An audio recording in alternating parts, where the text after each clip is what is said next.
నూతన ముఖ్యమంత్రి చంద్రబాబు ఇంటి దగ్గర సందడి వాతావరణం నెలకొంది. చంద్రబాబు ఇంటికి మంత్రులు చేరుకుంటున్నారు. ఆయన నివాసానికి ఫారూక్, గొట్టుపాటి, పయ్యావుల కేశవ్ సహా పలువురు మంత్రులు చేరుకున్నారు. శాఖల కేటాయింపుపై మంత్రులతో బాబు చర్చించబోతున్నారు. కాసేపట్లో మంత్రుల శాఖలపై క్లారిటీ వచ్చే ఛాన్స్ కనిపిస్తుంది. మొత్తగా నూతన ముఖ్యమంత్రిగా చంద్రబాబు ప్రమాణ స్వీకారం తర్వాత ఒక్కసారిగా ఆయన ఇంటి దగ్గర కోలాహలం నెలకొంది, సందడి వాతావరణం నెలకొంది. మంత్రులంతా కూడా కొత్తగా ప్రమాణ స్వీకారం చేసిన మంత్రులంతా ఒక్కొక్కరిగా చంద్రబాబు ఇంటికి క్యూ కడుతున్నారు. చంద్రబాబు నివాసానికి ఇప్పటికే ఎన్ఎండి ఫారూక్, గొట్టుపాటి రవి, అలాగే పయ్యావుల కేశవ్ సహా ఇతర మంత్రులు ప్రస్తుతం ఆయన నివాసానికి చేరుకున్నారు.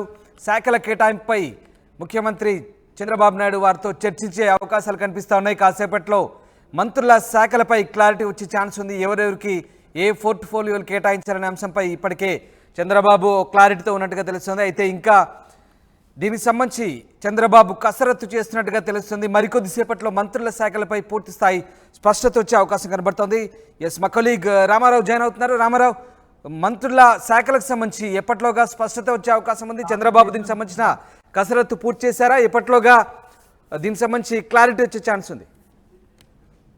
ప్రస్తుతం చంద్రబాబు నివాసంలో కీలక సమావేశం జరుగుతుంది. ఏదైతే ప్రమాణ స్వీకారం తర్వాత మంత్రులకు ఏ శాఖలు కేటాయించాలి, సో దీనికి సంబంధించి పోర్ట్ఫోలియోలకు సంబంధించి చంద్రబాబు నివాసంలో కీలక సమావేశం జరుగుతుంది. ఈ సమావేశానికి ఆల్రెడీ ప్రమాణ స్వీకారం చేసినటువంటి మంత్రులు మాక్సిమం చేరుకోవడం జరిగింది.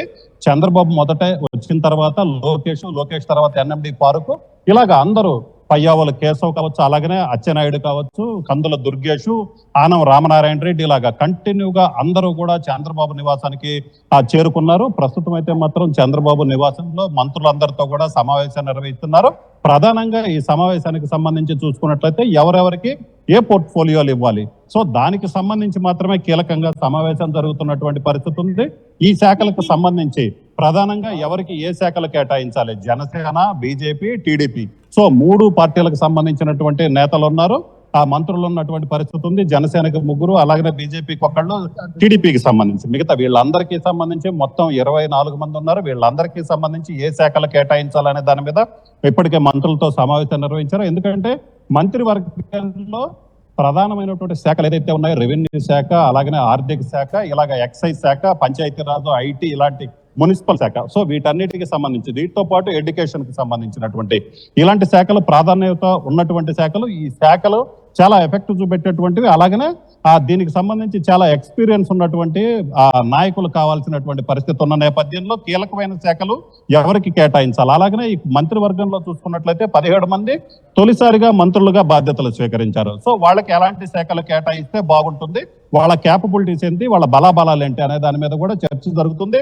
ప్రధానంగా చూసుకున్నట్లయితే రెవెన్యూ, ఆర్థిక శాఖ, ఎక్సైజ్, ఎడ్యుకేషన్, రాజధానికి సంబంధించి, సిఆర్డీఏకి సంబంధించి, వీటన్నిటికీ సంబంధించి హోంశాఖ వీటితో పాటు, సో వీటన్నిటికీ సంబంధించి చర్చ జరుగుతుంది. ప్రధానంగా జనసేన అధినేత పవన్ కళ్యాణ్ కు డిప్యూటీ సీఎం అనేది దాదాపుగా ఖరారైనటువంటి పరిస్థితి ఉంది.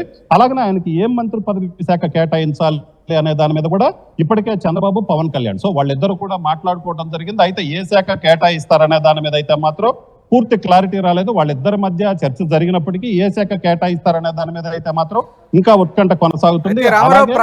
అత్యంత ప్రాధాన్యత ఉన్న శాఖలకు సంబంధించి ఎట్లాంటి కసరత్తు చేస్తున్నారు చంద్రబాబు? ముఖ్యంగా ఇక్కడ ఎన్డీఏ కూటమి భాగస్వామ్య పక్షాలకు ఎలాంటి శాఖలు ఇచ్చే పరిస్థితి కనబడుతుంది? ముఖ్యంగా ప్రాధాన్యత గల శాఖలు వాళ్ళకి కేటాయించే అవకాశం ఉందా, లేదంటే తన వద్దే ఉంచుకునే అవకాశం ఉంది? టీడీపీ వాళ్ళకి కేటాయించే అవకాశం ఉంది?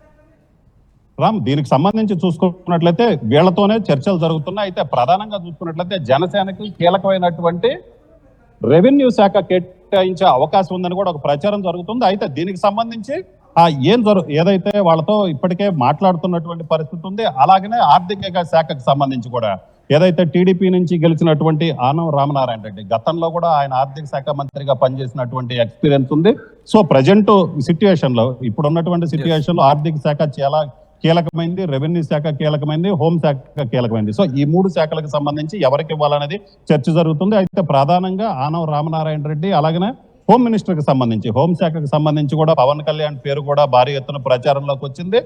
వీటికి సంబంధించి అలాగనే లోకేష్ కి సంబంధించి, ఎందుకంటే కీలక నేతలు ఉన్నారు, అచ్చెన్నాయుడు కూడా ఉన్నారు, ఏపీ టీడీపీ అధ్యక్షుడిగా ఉన్నారు, ఆయన మంత్రిగా కూడా ఉన్నారు. సో ఆయనకి ఏ శాఖ కేటాయించాలనే దాని మీద కూడా చర్చ జరుగుతుంది. గతంలో ఆయన మంత్రిగా కూడా పనిచేసిన అనుభవం ఉన్న నేపథ్యంలో ఆయనకి ఏం శాఖ ఇస్తారనే దాని మీద కూడా చర్చ జరుగుతుంది. అయితే కీలకమైనటువంటి శాఖలు ఏదైతే ఉన్నాయో ఈ శాఖల్లో ఎక్కువగా తెలుగుదేశం పార్టీకి సంబంధించినటువంటి మంత్రులకే ఇచ్చే అవకాశం ఉంది. అలాగే కొన్ని శాఖలు కీలకమైనటువంటి శాఖలను అయితే మాత్రం జనసేన కేటాయించే అవకాశం ఉంది. జనసేనకు సంబంధించి పవన్ కళ్యాణ్, నాదెండ్ల మనోహర్ వీళ్ళిద్దరికీ కూడా కీలక శాఖలు దొరుకుతాయనే ప్రచారం అయితే మాత్రం భారీ ఎత్తున జరుగుతుంది. అయితే అవి ఏ శాఖలు ఇస్తారో అనే దాని మీద అయితే మాత్రం క్లియర్ గా మరికొద్ది సేపట్లో బయటకు వచ్చే అవకాశం ఉంది. అలాగనే కొత్తగా గెలిచినటువంటి ఎమ్మెల్యేలు ఇప్పుడు మంత్రులుగా ఫస్ట్ టైం మంత్రులుగా ప్రమాణ స్వీకారం చేసినటువంటి వాళ్ళకి మిగతా శాఖలు కేటాయించే అవకాశం ఉంది.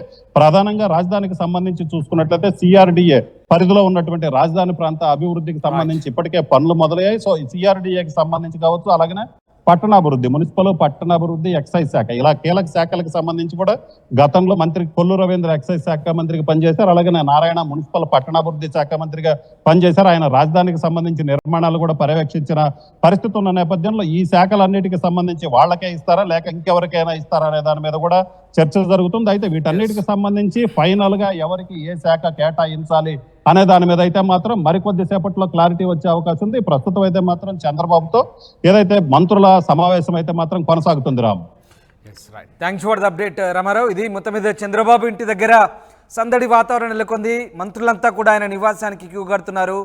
ఇక శాఖల కేటాయింపై ప్రస్తుతం కొత్తగా నియమించబడ్డ మంత్రులతో చర్చించే అవకాశం ఉంది. ఇంకా దీనికి సంబంధించి పూర్తి స్థాయిలో చంద్రబాబు అయితే కసరత్తు చేస్తున్నారు.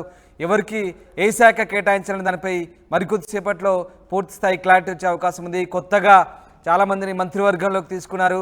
అలాగే కొద్దిమంది సీనియర్ కూడా ఉన్నారు. ఈ నేపథ్యంలో ఎవరికి ఏ శాఖ కేటాయించాలని దానిపై చంద్రబాబు కసరత్తు చేస్తున్నట్టు తెలుస్తుంది. మరికొద్దిసేపటి దీనికి సంబంధించిన పూర్తి జాబితాను విడుదల చేసే అవకాశం ఉంది.